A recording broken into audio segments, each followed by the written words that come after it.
Well, welcome everybody to another fun Monday brunch episode of the Confused Breakfast. My name is Mike, as always, joined by my friends Sean and AJ. We have a returning guest with us today. We'll run down the accolades here. Comedian, actor, filmmaker, podcaster, perhaps best known for his roles in The League, Black Monday, Human Giant, Veep, and Big City Greens. He's co-host of two of the best and most popular film podcasts out there, in our opinion. How Did This Get Made and Unspooled? And he has an absolutely incredible new book out called Joyful Recollections of Trauma. I got it myself. I know Sean got it, I think.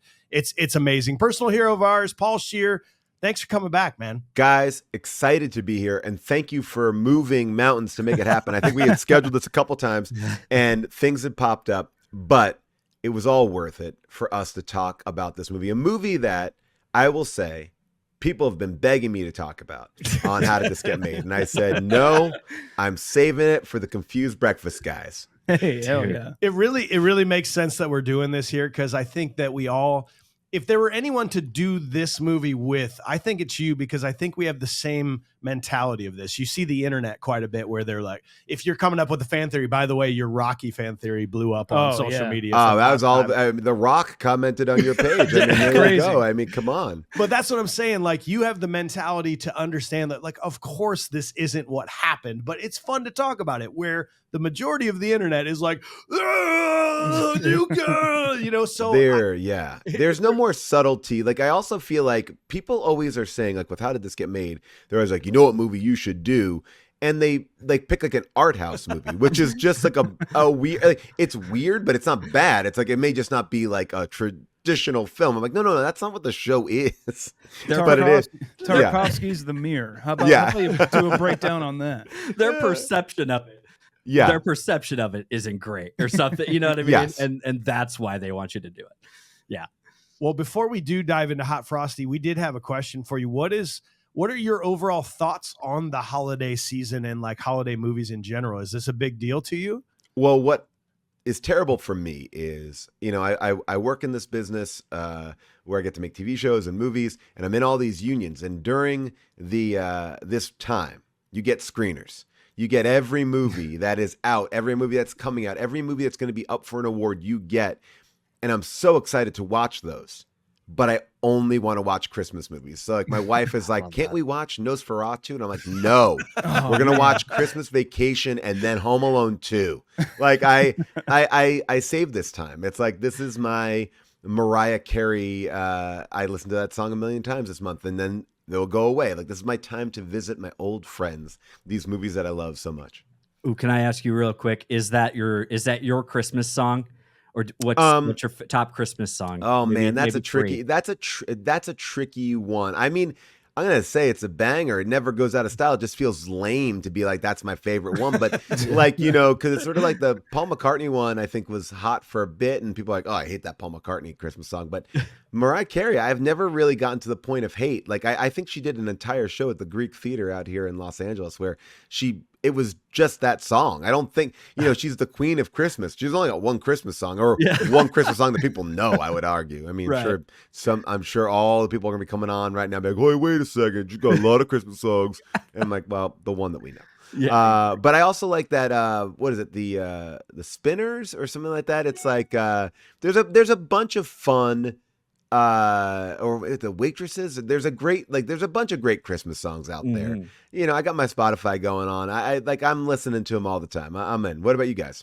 I'm a big fan of like soul Christmas. Like James Brown has a bunch of songs. Yeah, and like the Spinners, I agree with you. But there's one that's kind of weird on my list. It's Last Christmas by Wham. But there's versions of it like on YouTube that sound like it's coming from a different room. You know what I mean? Okay, yeah. It's like a weird that's right dissonance to it that's just like somehow relaxing but creepy. And I love that about it. I don't know. It's weird. I think that is my favorite song. Is Last Christmas by Wham, but from a different room. It's great.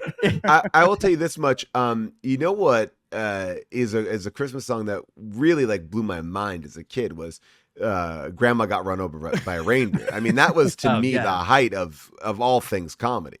Yeah. Yes, of course it is. Because as a kid, you're just like you may love your grandma, you may hate your grandma. Whatever your relationship, it's going to be shocking to you as a child. It was so nuts. I went out to dinner here in Los Angeles. There's a place called Tam O'Shanter. It's a very like old school, like kind of like a Lowry's, like a steak, a step down from like a Ruth Chris, right? It's like they do prime rib. And during the holiday season, they have these carolers dressed in like old English costumes. They come around. The carolers are amazing, but throughout your whole meal in December, not only December, you're hearing like Silent Night and Jingle Bells, all these Christmas songs. And they came over to my table. My mom was like, "How about Grandma got run over by a reindeer?" And I was like, "Mom, they're not gonna. These are carolers," and they pulled out their iPads, they got it going, and the entire restaurant went bananas. Like it was like, yeah, like we all wanted it so bad. I just imagine people just like really digging into their prime rib, just like, oh yeah. This is rock and roll, man. That's what I'm talking about. Also, I'm probably, if you're not gonna watch your Nosferatu screener, then oh my gosh, might as well just. He's like, no, I'm gonna watch it on December 26th. I will watch it. I can't wait to get into all the stuff, but I just can't. I don't want to get into anything because I feel like it's so limited. Like I've already feel behind. Like I'm like, oh, I want to catch up with this one and that one and this. I did watch a couple of new ones this year. To mixed reactions. I had a very mixed reaction to. I don't know if you saw it, but Dear Santa. No, I haven't seen that one. It's Jack Black. I love Jack Black. Jack is hilarious. It's a Jack Black movie that I never saw him do any advertisements for. It is on, so I should tell you a bunch. I think it's on like Paramount or Peacock, directed by Peter Farrelly. Okay. And sounds like a good recipe. Yeah. Nope. No. No. I'm great premise. Amazing premise. Little boy with a learning disability. Hold it. Wait. Okay. All right. Okay. Writes a letter to Santa, but accidentally writes Satan. Letter goes to Satan. No way. And Satan comes up and pretends to be Santa to steal this boy's soul. Great premise. That sounds amazing. And Jack is like very good at it. It's just weird. It's weird. I mean, I don't want to spoil it for you. I want you to put your own eyes on it, but it's some twists, some dark twists. It's not, and here's the thing. And this is the issue I have with a lot of these movies. Like we used to be able to make kid movies, family movies, and adult movies. This movie does not know what it wants to be. And I can't be having a movie where they're saying stuff that my kids are watching and then they're looking at me like, is that true? I'm like, oh no, Christmas movies need to have like a very much like we all believe in everything and this is the world and this is what right. You can't be poking holes in that stuff. But I guess the movie does believe in Satan. So there you go. There you go. Yeah. So, okay, last question then. If you were somehow like you got sent on remote location for the entire month of December to shoot something and there was no TV, no internet, no streaming, but they allowed you to pick one Christmas movie to watch on Christmas Eve. Ooh. You only get to watch one in the entire month of December. What is that going to be? Wow. All right. I got it down to 2 and I'm going to... All right. I think, and it's controversial for me, I think it might be Home Alone because I think Home Alone has everything that I want in it. It was going to be National Lampoon's Christmas Vacation because I love that, right? It's great. But then one movie, it's got to be a Chevy Chase movie. I don't know. So the Chevy Chase of it knocked it out. But I think that Home Alone does this amazing thing of like, it's very funny.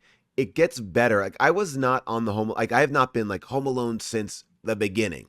I've really fallen into it. And I'm like, this movie is kind of perfect in every way. Like it gives you, there's a lot of stuff in it that's great. And then in recent years, Home Alone 2, I think is even maybe better than Home Alone 1. It's the exact same movie. And winking to the camera saying like, we know it. Yeah, we know it is. And of course it has to be. And I kind of love that about it.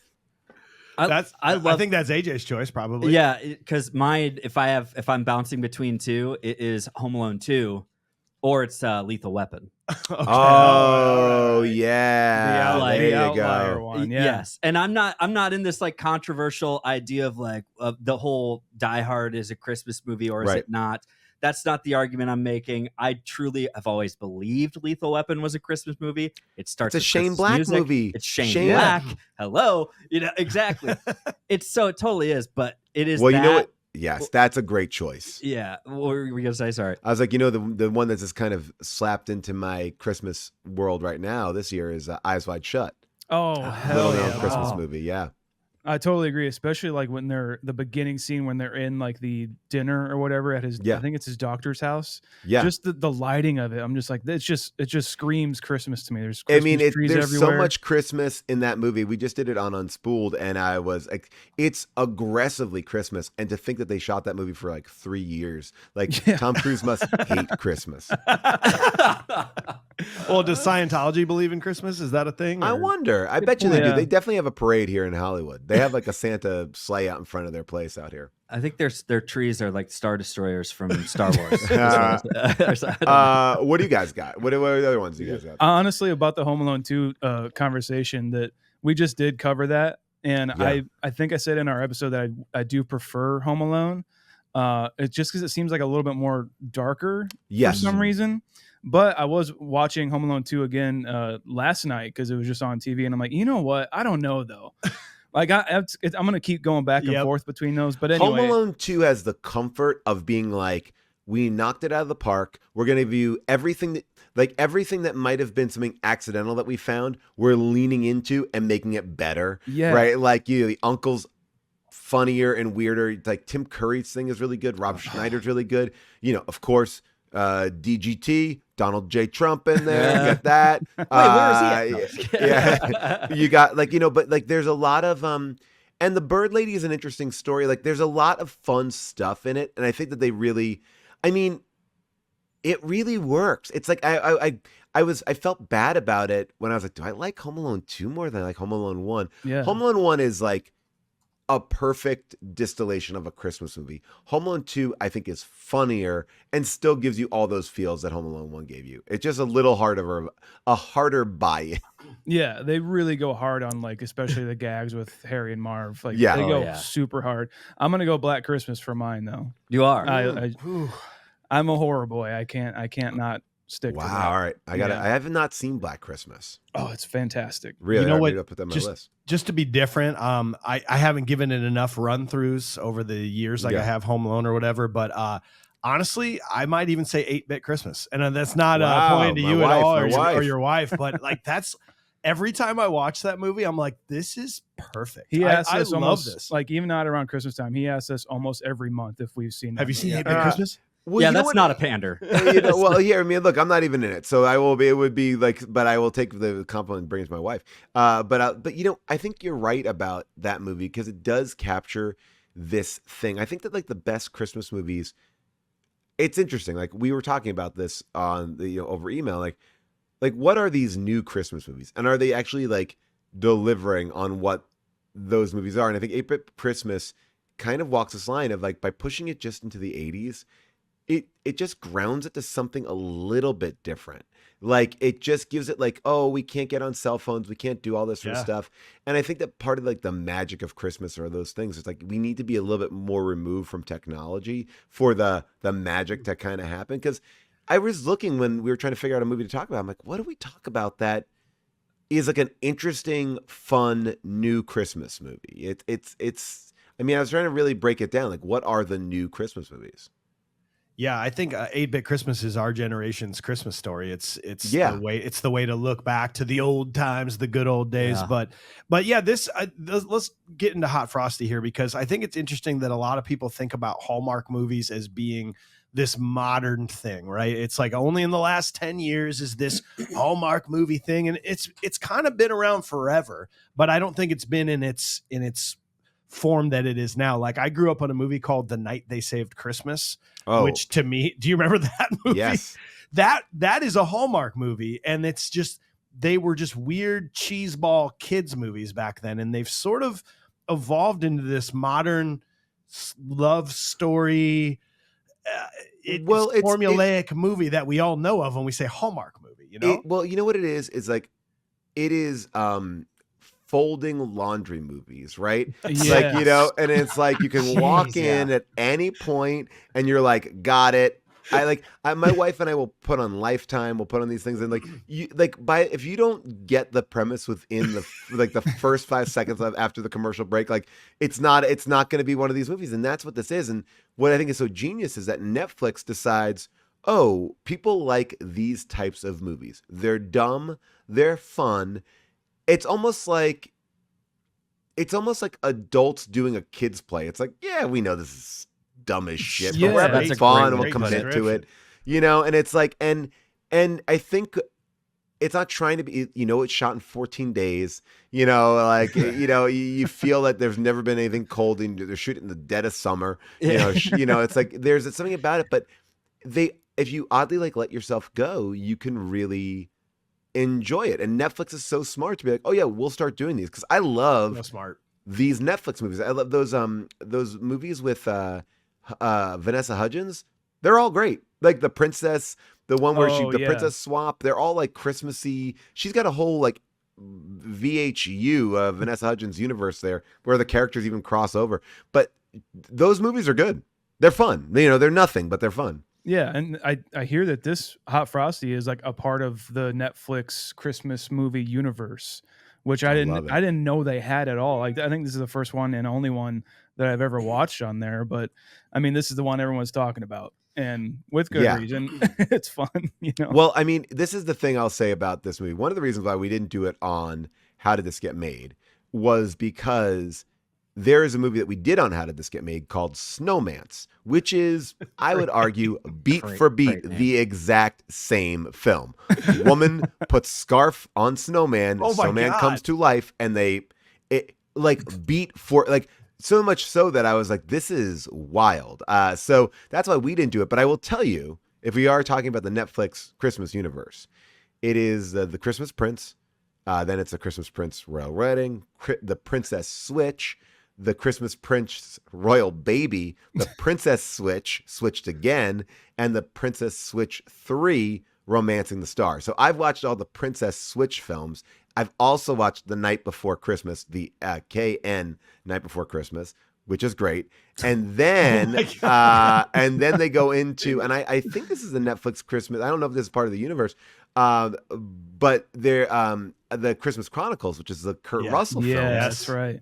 And is then that technically in the universe? Technically, they say technically not. They say that, like, right now, like, these are 8 films that they say is comprised, but then other Netflix movies like The Christmas Inheritance and The Holiday Calendar and Holiday in the Wild and Hot Frosty, they reference the Netflix Christmas universe. So, like, in this movie, when Lacey Chabert, like, she watches. Oh, no way. A Princess Switch, and she goes, oh, I went to high school with that girl, or something like that. That's like a Mean Girls thing, I believe. Yeah. Oh, yes. So, yeah, that was what my wife pointed out, and she's like, well, I want to watch it with you because of that. And that scene happened, and she's like, okay, I'm gonna go to bed. Yeah. I mean, but by the way, you know, Night Before Christmas and I say the Princess Switch trilogy is pretty good. Okay. I mean, Vanessa Hudgens is playing 3 characters by the end of the Princess Switch movies. She's playing 3 distinct characters. It's wild. So it's just very interesting to me, because this is not my realm. Our producer Logan's like, I've seen them all. I love this. You know, he's so excited. Hasn't seen Pulp Fiction, but has seen all the movies you just read. I love it. But like this is not my realm, right? Because I'm like, Hallmark movies. In fact, the Hallmark movies just have this look to them that I didn't realize until I saw this. My wife walked in the room and within 2 seconds was like, are you watching a Hallmark movie?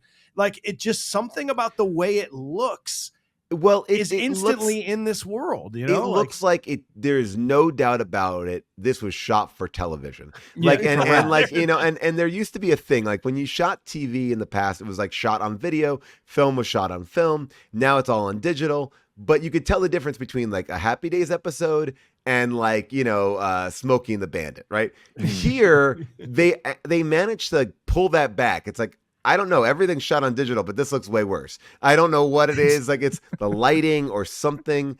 I will say this, just because I want to put some respect on it. I think Netflix has upgraded the Hallmark movie, because I think Hallmark movies, they know, the actors know, I'm in a Hallmark movie. It's like, look, it's fine, it's good, I'm in a Hallmark movie, whatever. Yeah. I think a Netflix movie, the actors are way more aware, and they're like, this is dumb, we're having fun, like there's a more of an elevated, like, I'm in on the joke too. Yeah. And there's a performative nature to it, so much so that, I mean, I just want to say this one line because I wrote it down. I wrote down a lot of notes for this. I know we're going to go scene by scene, but I'm just going to get my cursor up here. There's a line where at the end of this movie, because this movie is about Lacey putting a scarf around a snowman. Snowman comes to life. He's a hunky guy, great actor from Schitt's Creek. Yeah. And at one point she, like, everyone's like, yeah, we all know he's a snowman, and she's like, you all know it's a snowman? Yeah. And then it cuts to somebody that we've never met in the entire movie. She goes, it's Christmas. And it's like, that's the justification.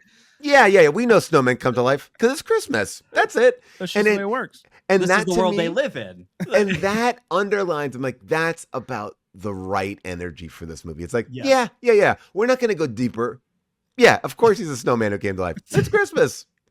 No, you're right. It's a good point that even the actors are just like, yeah, we're just having fun, and because they're having fun, I'm having a great time too, and I kind of get swept up into it a little bit, you know. Yeah. But like even the way they're made, they're, like you said, also they're shooting probably in 14 days, so they're just shooting coverage.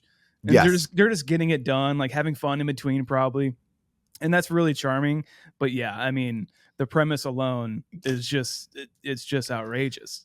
There's a level where it's like you're wondering if you're wondering if they're in on the joke, and then it's like this meta fourth wall mindset thing. It's like, no, we're aware we know what we're doing with this movie.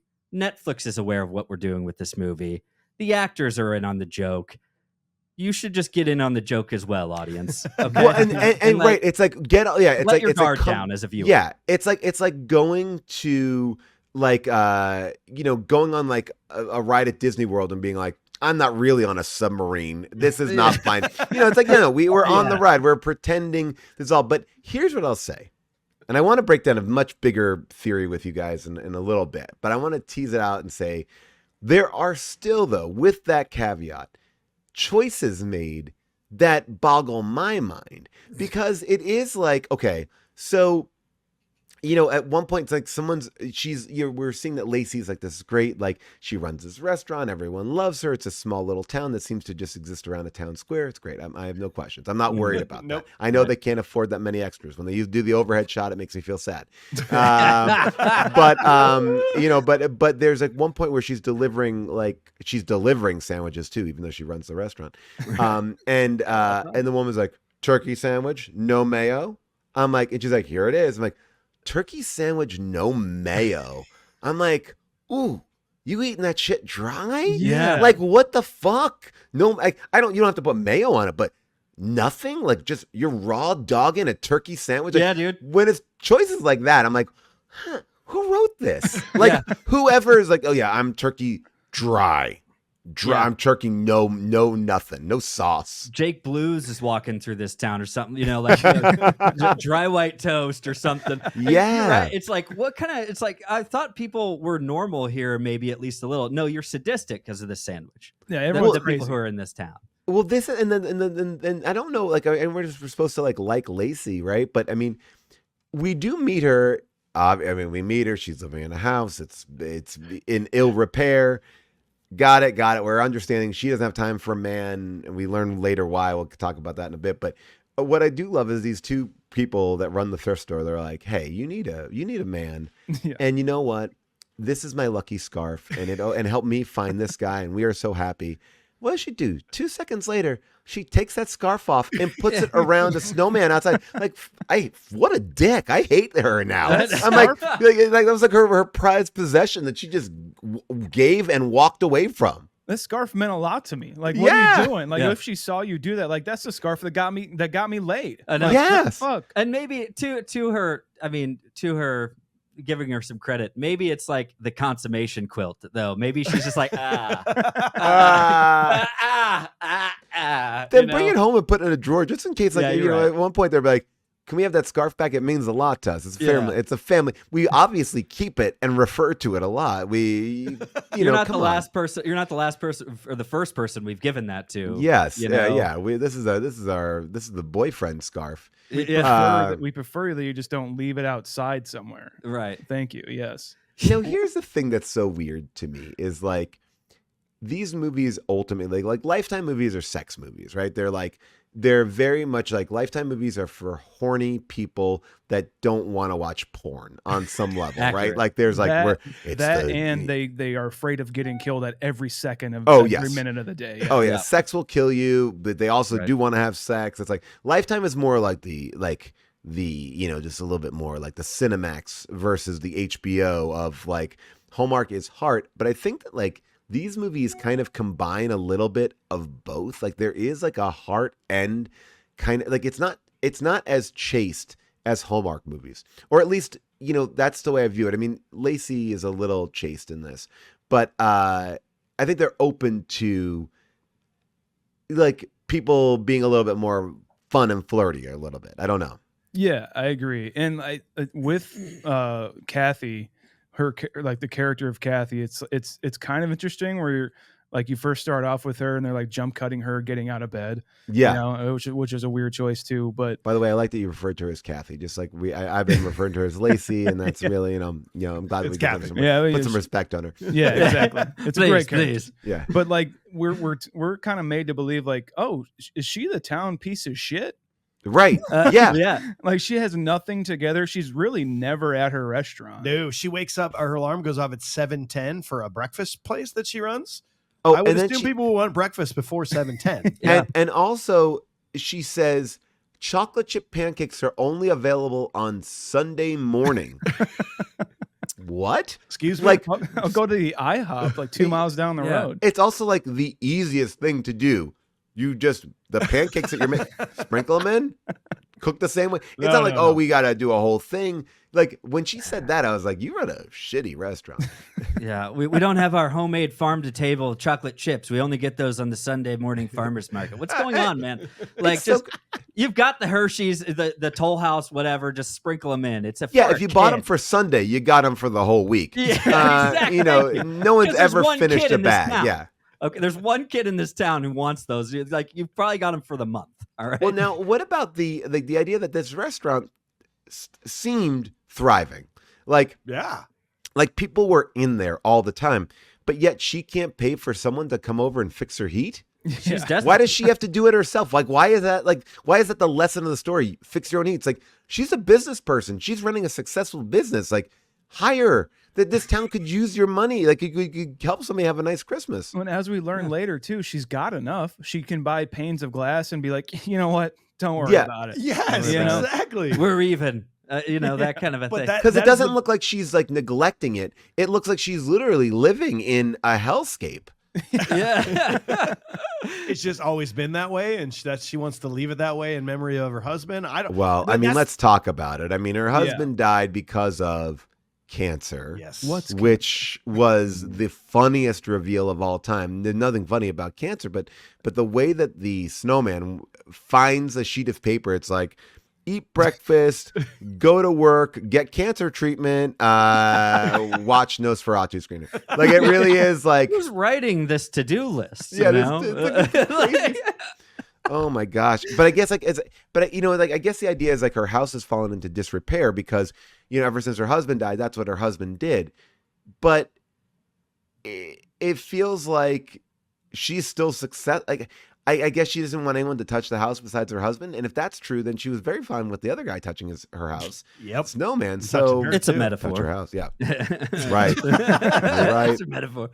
Park in the garage. Can we let's bring up Jack at least here, because like I have seen a few things where the people are, clearly the most jacked dude you've ever seen. The dude looks fantastic. This guy's like on Brad Pitt in Fight Club level. Yes, he is, man. Yeah. But you have to be for a movie like this because he's naked at all points. Like if you can't do a movie like this if you're not. Yeah. No. But the thing I noticed right away is that they're basically ripping off Elf, kind of. They're ripping off this version of like an adult who seems like a little kid because they don't know anything. And right Fish away, out of water, basically. Wow, weird. And right away, I didn't like it because it was reminding me of my 2.5-year-old daughter, and I'm like, this is just stupid. You're trying to be Elf, but then there were moments where I was like, okay, actually, you're not Elf funny. You're not Will Ferrell funny at all times, but there are a few times when you laugh, like when he was coloring and he took forever to look up because he was finishing his drawing to look up at her. when he said, "I love you," the hot sticky notes in the oven. Yeah, I love that. The scene that made me laugh the most was the Snowman cookie when she takes a bite of the Snowman cookie. But it just, that's a Hallmark movie to me. Is like, it takes an idea that was kind of already there and just doesn't do it as well, but if you just let it live and you just hang out there, you can find joy. You brought up the point that I really want to dig into with you. Okay. Because I have two issues with it. I'll bring up the uncomfortable one first, and then I'll bring up the other one, which will be a little bit more fun. What I don't like about this is exactly what you said. It reminded you of your 2-year-old daughter, and everyone wants to fuck this person. And I don't like that energy. I don't like that this person is clearly a child. They're like, "Ooh, he's so sexy." It's Lauren like Holly walking in. You're like, whew. Creeps me out. I'm like, this person is coloring, and you're like, "Ooh, I can't wait to fuck him." I'm like, no. But that's why I'm disturbed. And a lot of movies do that.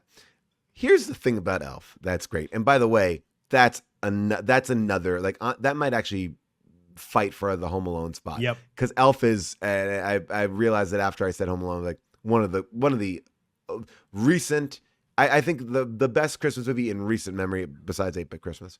It's so easy to migrate to, you know. Yes. Like we see it, you're just like, oh yeah. It's so good. So now Elf is Will Ferrell's character, Elf.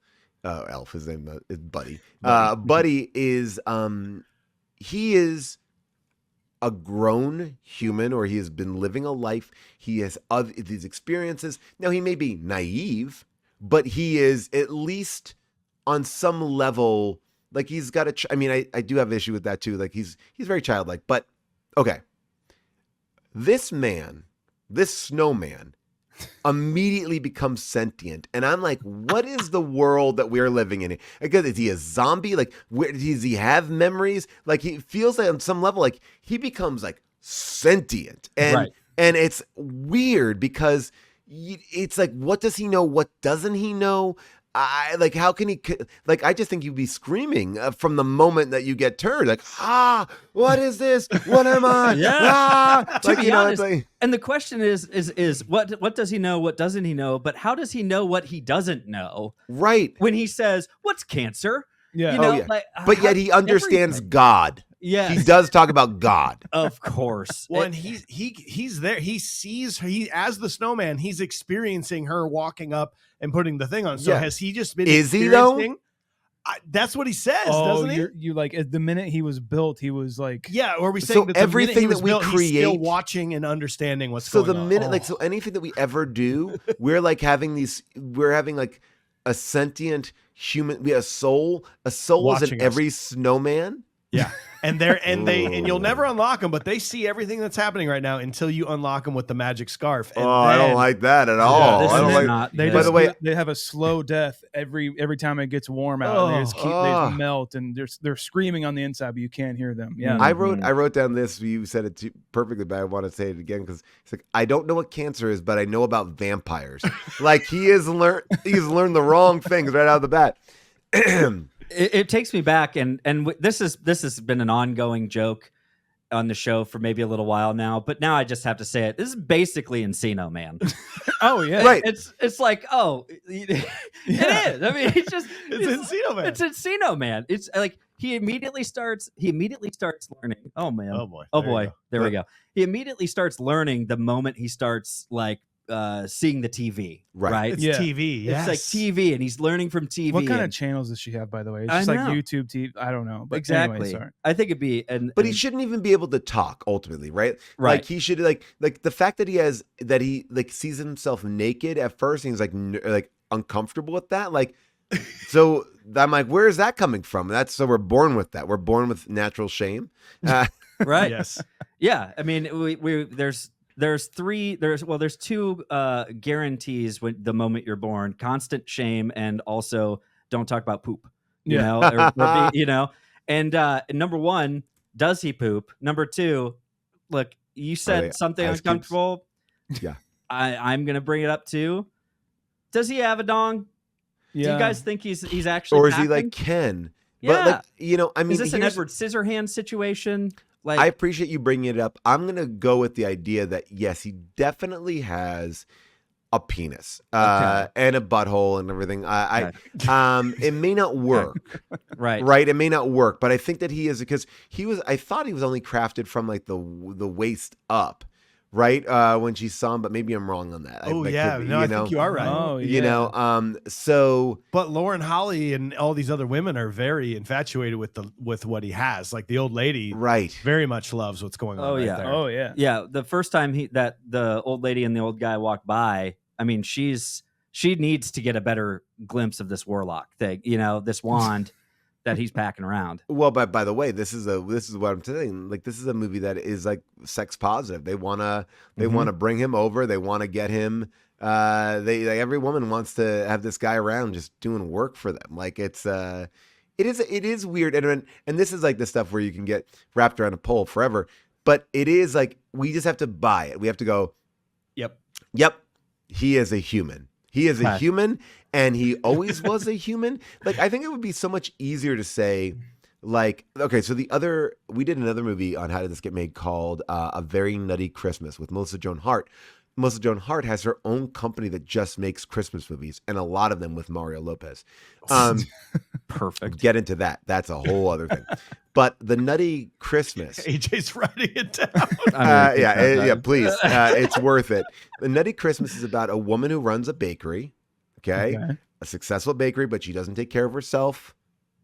Her husband has died. Mm-hmm. Okay. And she buys a nutcracker that is imbued with some sort of magic. The nutcracker comes to life, and then she's like kind of fucking this nutcracker, and then at the end the nutcracker's like, hey, I gotta go back to being a nutcracker, and she's like, oh, okay, but I loved you, and she's like, I know, but time for me to be nutcracker. Nutcrack season. He goes back to being a nutcracker, and then knock on the door. Who is it? A guy who looks just like the nutcracker guy. It's the next door neighbor's son who came home from the military, and then she's like, I love you, and he's like, all right. And they're like, I'm like, wait. So it is, you're damned if you do and you're damned if you don't. Like, if he becomes a snowman again, it's like, well, I just watched a romance that's never going to continue. But I also want there to be some rhyme or reason. Like, have this guy be a businessman who gets hit by a car and his spirit gets knocked into a snowman. Okay. Like, give me some, like, this is his penance, but like, just for him to, I mean, I guess he's got to be innocent, but he's too innocent. For me. Speaking about the snowman cock, a little bit. Yeah, please. Like, because like he is sort of like childish, I guess, in his ways. So it would just be like him when he does have pants on. It'd just be like him with his hand down his pants, like playing with it, like seeing what's going on. Like, oh, what is this shit? It would be kind of like that, I think. But I mean, he's discovering everything for the first time. Yeah, you have to assume he's just like, yeah, I mean, that's another thing that feels good, just like throwing ice on me. He's just doing what feels positive. He's his own cooler. He just assumes like, no, that feels good. I got to keep doing that to stay alive. That's just like throwing ice on himself. Well, I mean, that's the other thing too. He's always so hot, and like, I wanted to see something more. Like, can he melt? Like, because it's like he's sweating a lot, but like, I want to see the Marty McFly Back to the Future, like, collapse, like, I'm disappearing. Like, and I felt like that we got close to it, but we didn't really get that. I guess I couldn't afford the special effects. It would have been so great if he would have been like diminishing in his physique, or like his clothes just start looking really big on him and stuff, or like gets really frail almost. Or it could have been a horror movie. Like, let's say he gets really hot in that gym scene or whatever, and like his face goes, oh, but then they get him outside and then it stays that way like snow. And if your snowman melts, it stays that way. It doesn't go back to normal when it's cold out again. Oh, well, what happened to Jack? Oh, it's just like a spell of Bell's palsy. I don't know. I thought you loved him. No, not anymore. It's fine. It is. It's like, and that's the thing. It's like, and I think the idea too is like, what, you know, being in love with someone who is this level of whatever, it's like, it's not going to work out because he's only been alive for, I mean, was that next year when they're having Christmas, or was that this Christmas at the end? I think it was this Christmas. Yeah, if it's this Christmas, it looks like they're opening up gifts. She runs upstairs, fix the heater by herself, and then come back downstairs to open up more gifts, which is an odd way to celebrate Christmas. Well, she got a toolkit for Christmas, so she had to go use it. This is it.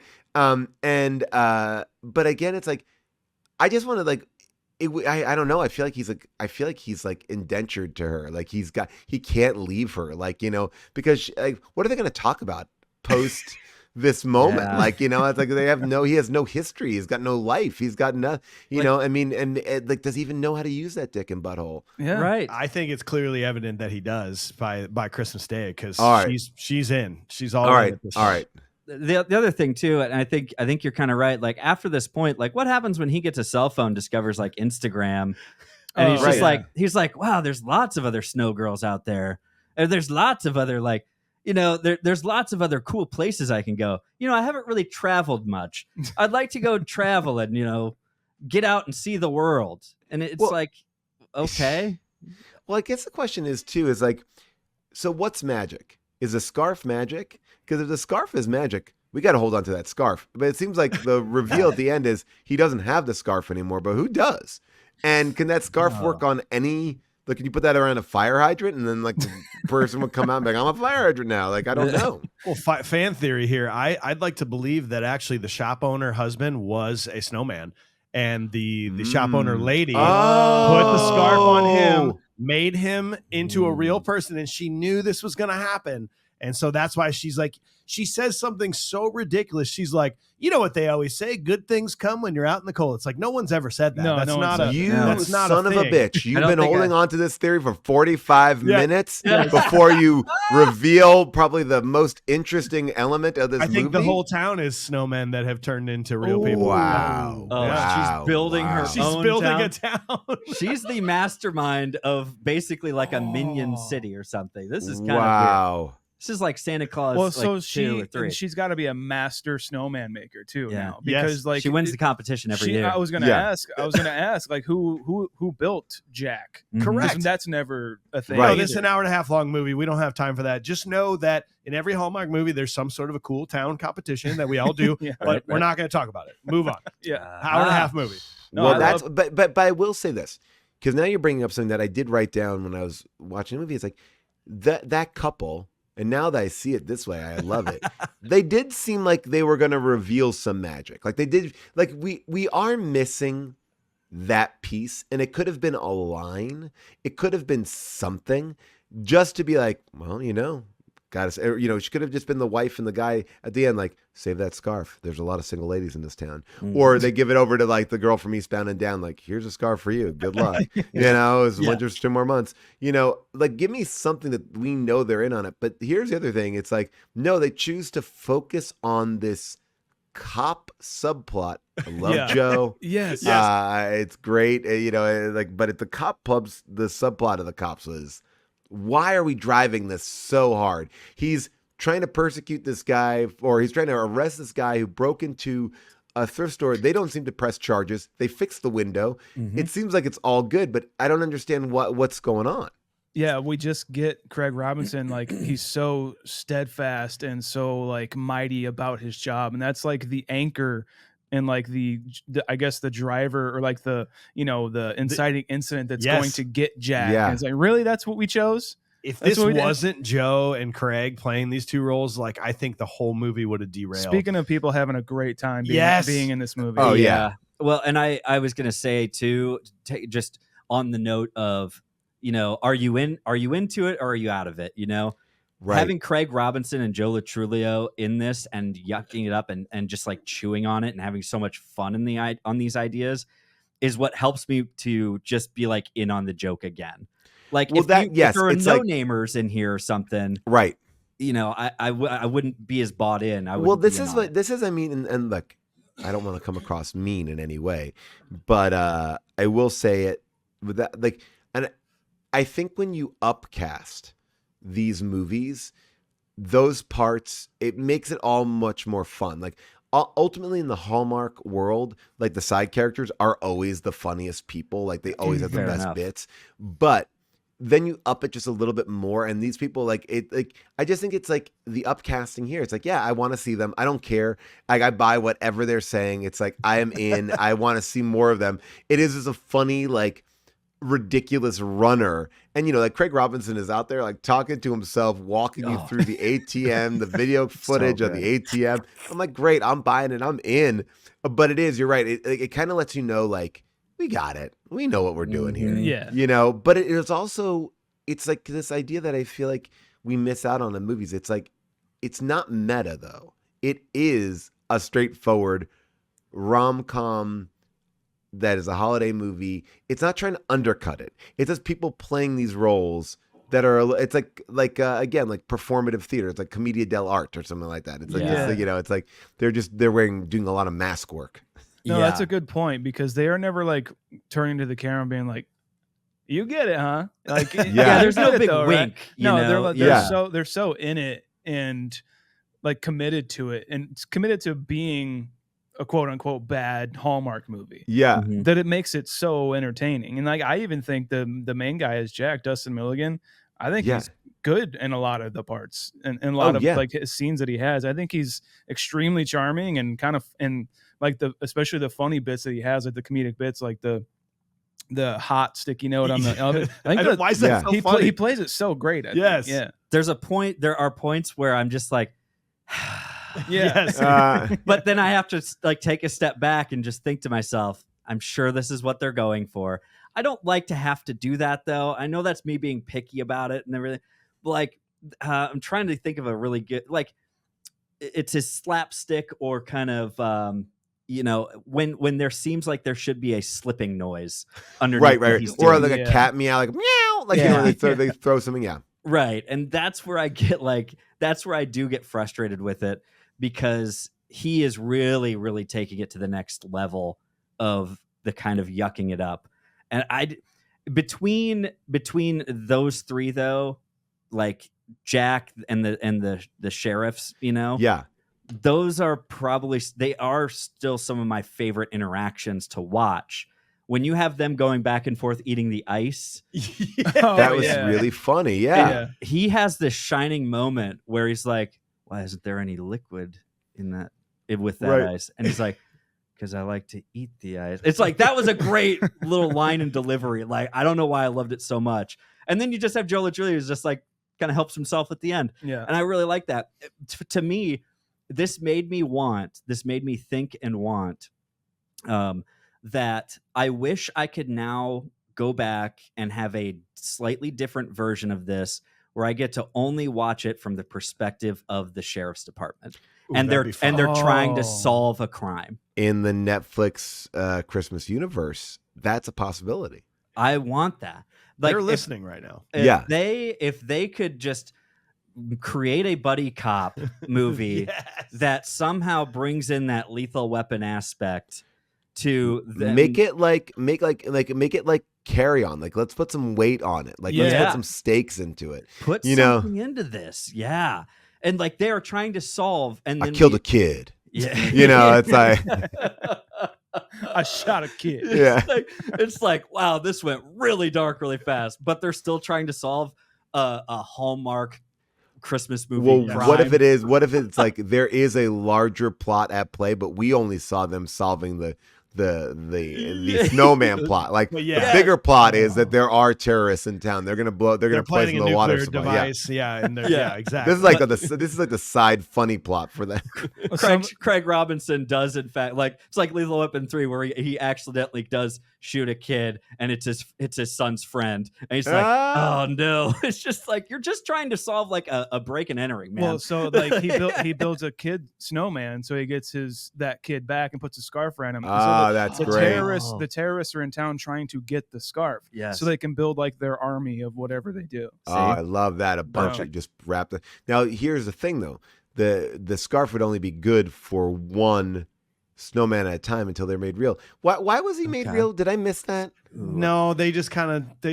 Normally, it's like you said the magic words. You said I love you and kiss you, and then that's when you kissed before 12 o'clock on Christmas Eve. That's whatever the rule, you know. And it's like he just kind of they walk away. They give up really quickly on him. They're just like, yep, he's dead. Well, let's move on. I guess the way I think about all this stuff is, there is something about it. Like, I get yelled at all the time for my Letterboxd ratings. I hate ratings. Ratings are hard for me to do. Like, is a 4-star movie, 5-star movie, whatever, because I'm going to judge this differently than a Christopher Nolan movie. Because it shouldn't be judged on the same page, right? Like, it's like, this is a 1.5 out of 10 if you're comparing it to Inception or something like that. Right. And it's like, and I have a very big sliding scale in what I enjoy. Cause it's like, it's a whatever rating for the type of movie it is. And this is like one of those movies where it was like, it went down smooth, enjoyed it. It was fine. It was funny. Yes, there are a million plot holes. And I think that then you could be like that person, like that miserable asshole who'd be like, well, technically, and then blah, blah, blah. It's like, well, this movie is not made for that. No, I mean, there are a couple of things that they could have done with literally a line of dialogue, but that's what I'll harp on is, why was there magic? Why was he turned real? Those are two questions I definitely would love to have had. Just just give me a wink. Give me a wink to tell me, that's a witch, or like you said, I don't need much. Just give me something. But this movie actively is like, no, we're not going there. We don't want to go there. But it makes you feel good. Ultimately, it's like, it doesn't make you mad. And I think that's an interesting thing about these Hallmark movies or these Hallmark Netflix Lifetime movies. It's like, you watch it and it gave you what you wanted. It's like almost like eating it's like eating a McDonald's cheeseburger and being like mad, like, oh, it's not a great burger. Yeah. Well, no, but I went for the McDonald's. It tastes like McDonald's burger. Great. That's McDonald's. And that's what I kind of feel like these movies do. It's like, if you have that taste, it's gonna scratch that itch. Yeah, it's got even with the holiday, and this might just be just me, but like the lovey-dovey kind of stuff, like this, like the cutting to Jude Law's face, and he's just like smiling at Cameron Diaz. I'm just like, right.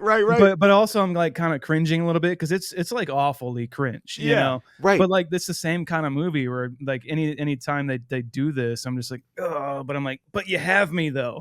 I know. Right. Still watching. You've got me hooked. And and the chemistry that kind of flows kind of throughout the whole thing. And that's why I do have to give like the credit where it's due with Dustin Milligan, the guy who played Jack. Like, it just seems like he can kind of create chemistry with anybody. Oh yeah. Case in point, Joe Latrulio, when they're just like giving each other compliments. Oh yeah. Like, God, they just seem so genuine and like they're going to be buds. Well, I this think is great. I think, we were talking about like that there's an innocence that he has that doesn't feel devoid of something. I think the same with Will Ferrell. Like, Will Ferrell and gets together with Zooey Deschanel and an Elf, and it's like, oh right, like it's a nice part of their personality that could in other people's hands feel weird and vacant. And I think that he does a really good job of being silly and but then he could also pull off that moment where he has like that crisis of conscience where he's like, I don't know what's going to happen to me. Am I going to die? Yeah. Like after the school dance, you're like, oh shit. Right. Oh, right. Don't know. We're just having fun here. It's just a dance. But then again, let's go back to like the simplest of questions not being answered. Then the whole town's like, yeah, we all know he's a snowman. We've also just not been saying it. So I do feel like Lacey is out of the loop in this town. Like something is going on. This town is full of witches. It's like an Agatha all along town or something like that. They're all snowmen. They've all had it happen to them. She's just the I last love one. that idea. I love this idea. That's a town of snowmen. That is really fucking awesome. Yeah, like she takes him to the doctor and like her friend because everyone knows each other, and even she is like right off the bat just like, yeah, whatever. Yes, right. Yeah, like what if he is a snowman? Who cares? Like, pretty cool, wait, right? What? Yeah, he's a good-looking snowman, so just deal with it. Man, oh man, I think that means that it just goes to show, like, as long as you're good looking, who cares, man? Yeah, what if it was an People ugly student? don't You want to know what ask he really questions. is? We always knew it to be true. The good-looking just get to do whatever they want. Just get to run rampant through this town. See, I did have a comparison that I wanted to make. I wanted to figure out if Hallmark movies could be compared to any sort of other art, non-movie related. And I came to the conclusion that Hallmark movies are basically modern country music. They're all written about small towns by people who have never been in small towns. You know, it's their version of what a small town is. Yeah. Okay, I like this. They're both perfectly produced, very short. Country songs are very short. Hallmark movies are short. They look incredible. There's never a flaw to it. They try to perfect everything they can. Perfect lighting and sound, yet they're over. Like, it's too much to make this perfect lighting and sound. There's generally no substance whatsoever to the plot or the lyrics. It's very easy to digest. You don't actually have to pay attention. You can come in and out at any point and you're still going to get what's going on. It's extremely formulaic, you know, small towns, dirt roads, woman lost her husband. It's nothing's going to hurt you. Nothing's going to surprise you. It's just going to be this nice, even keel experience with a good ending. And I think it's a almost perfect comparison of music to movies, of what those are. All right. Can I give you one that because you've made me think? Very nice. I love that. I love that idea. But I would argue that Hallmark movies, and maybe it's not as big of a thing as what you're saying, is equivalent to 3D art. Like, you know, the art that when you would go to the mall, you'd look at it and you're like, oh, it's a dolphin, right? You're like engaged by it. You look at it and you're like, oh. And then you see it pop out. You're like, oh, that's cool. And then you walk away and you're never going to put that in your house. You never think about it for the rest of your life. That $30 is gone. It was fun when you went up to it and you're with some people like, oh, did you see the dolphin? I saw the dolphin. That's cool.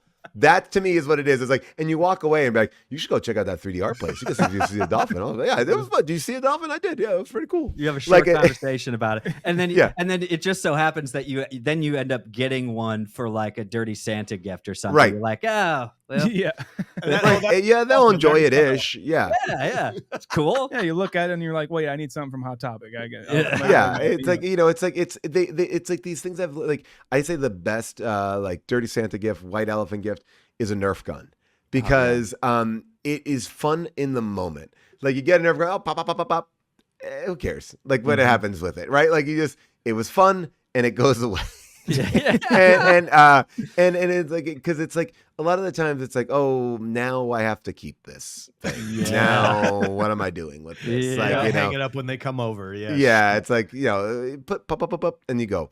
What happened to the Nerf gun? We lost all the Nerf arrows in there. Oh, cool. Then that's awesome. That means you had a good time with it. Yeah. Now I will tell you that me and my friends, we have been pranking people this holiday season with we bought from Home Depot these Buddy the Elves. They're like about 6'6.5 feet tall. It's a Will Ferrell animatronic robot, and we have been and so we did it to two people. We bought them, and then we in the middle of the night place Buddy the Elf on their front lawn, and then plug them in, and then when they get up, they come to their door, they're gonna see this Buddy the Elf talking and be like, I like spaghetti, and that has been a real fun prank this holiday season. Is setting up something that they have to deal with, because at the end of the day, it is a 6.5 foot tall. It's an expensive prank. I bought one when it went on sale. It was originally $300. It went on sale at Home Depot for $149, and I was like, I didn't get that person a gift, but I did get him that prank, and we did it between four of us. So the four of us split these things, and it's pretty hilarious to leave somebody a 6 foot tall robot.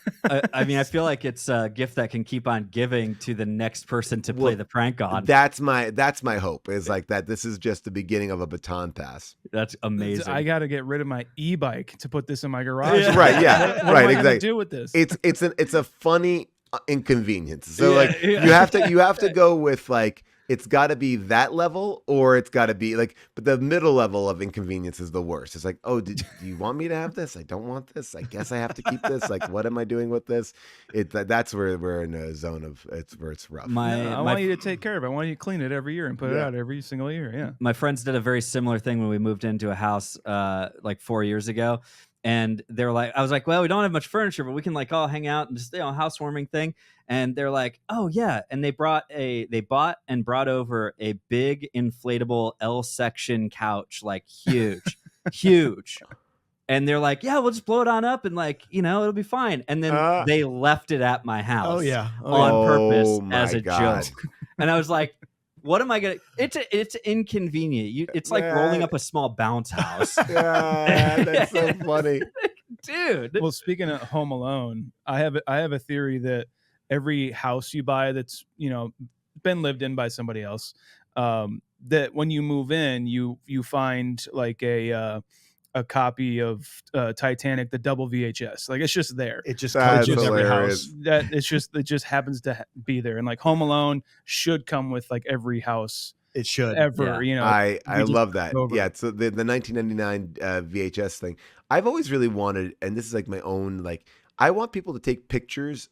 Like I would love. I mean, I would love it. Like whenever you move into any place, apartment, house, whatever, the last person that was there takes a picture before they get their stuff out, so you can see how they decorated. Like you can see the evolution of the spot because if people are coming in and out, like let me see what it was. Let me see. I would love to see like my house in how other people lived in it. What did they put in that room? It would just be interesting to see. Yeah, that is cool. I like that a lot. I would love that, but then I also would be like driven nuts by it. I think. What, you think you're better than me? Yeah. It's like, oh yeah, you had a nice couch in there. Yeah, great, man. Oh. Yeah, great.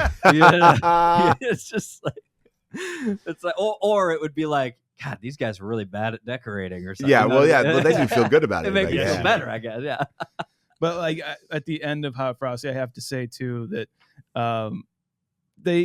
he's like presumed dead, right? Mm-hmm. Outside the sheriff's station, and Craig Robinson is like, "Oh, I'm sorry about everything," and like they just kind of turn around and start to leave. Are they just gonna leave a dead human body outside the sheriff's office? Or well, they know he's a snowman at this point, so they know he's gonna melt, right? Okay. Don't they? I mean, right? They're all like, well, he'll just sad that they would walk away from him instead of just watching and staying with him by his side until he died. I mean, right? It seems very brutal. It does seem kind of brutal, and it kind of makes you think. Like, well, if he's already gone, right? So let's like leave him out here where it's like probably like 34 degrees. So it's just above freezing. Well, like just take him back inside, let it finish him off quick. Well, like the other day, yeah, like what would they wake up to like a half skin, half snowman body? They should have taken him inside, let him completely melt, and then take his water like ashes and put it in a jar. And they got his water. Yeah, he looks like the senator from X-Men when he starts to melt. Oh man, see, that's the best. I love that. Well, Paul, you are one of my favorite people to listen to talk about movies, and we really appreciate that you always come around here, man. It's so fun. We're hopefully going to be out. Yeah, we're hopefully going to be out in LA at some point here in 2025 . So it'd be fun to meet up and do something in person for sure, man. Yeah, man, it was a blast. Thank you guys for having me again. Thank you for all the scheduling delays on this one, but I think it was worth it. It was worth it to talk about this movie with y'all. And now everybody wanted you to talk about Hot Frosty, and now you have. There you go. It is. It's in the universe, and they can listen to it. Yes, sir. Well, everybody go check paulscheer.com. Is that where all your stuff is? That's it. Yeah, you can just find me anywhere on social media. My name is Paul Scheer, Scheer, and that's what you got. Yeah. It sounds like there may be some very cool stuff coming down the pipeline. Yes, we don't know. yes. We're going to find out. Keep Some your fun eyes stuff on it. Yeah, we got some fun stuff coming up. I think. We'll see. All right. Appreciate you, Paul. I hope you have a good Christmas. Talk to you later. Thanks Bye-bye. so much.